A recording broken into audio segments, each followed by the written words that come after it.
under one of my previous videos, someone asked how brittle these 3D printed ceramics are and whether they feel like a proper object. So in this video, I'm going to go through the process and show how the 3D printed items end up once they've been fired.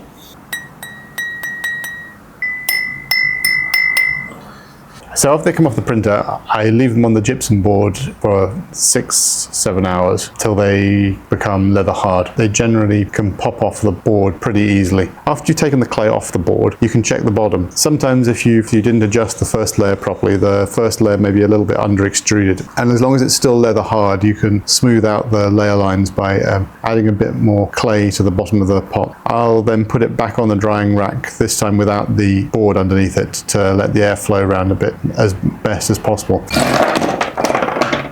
So it's still unfired, so you can see it's pretty delicate still. So if I drop it like this, if I was going to try and throw this on a wheel, I'd never be able to get this kind of wall thickness, uniform wall thickness all the way up, especially on something as big as this pot.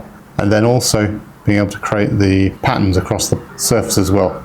I've been doing some experiments with pots I've made to see how glaze works on them. And some of them work really nicely. I think this one's worked really nicely. This one has got a underglaze that I've then rubbed it off a little bit so that the highlights come back through white. So it makes this nice bobbly effect. Then I've overglazed it with a clear glaze. This one's also pretty nice. I've glazed it with a couple of different colored glazes. That creates a nice effect, but because it's so thick, the ripple pattern underneath covered up to a large extent. I think a glaze like this would work quite nicely if I'd had a stronger effect. I think if I'd done this glaze but on this design, it might well have worked. This is like a translucent glaze, so that where you can see as it gets into the cracks, it gets a lot darker. This helps accentuate the patterns quite well. I think this glaze is not as thick as it should. I should have probably dipped this twice because the glaze was a little bit thin. Patterns like this, I think you can accentuate the glaze quite nicely. I'm going to do a bit more work on how I set up the printer, and I'm going to do a bit more descriptions on the techniques I'm using to design the pots.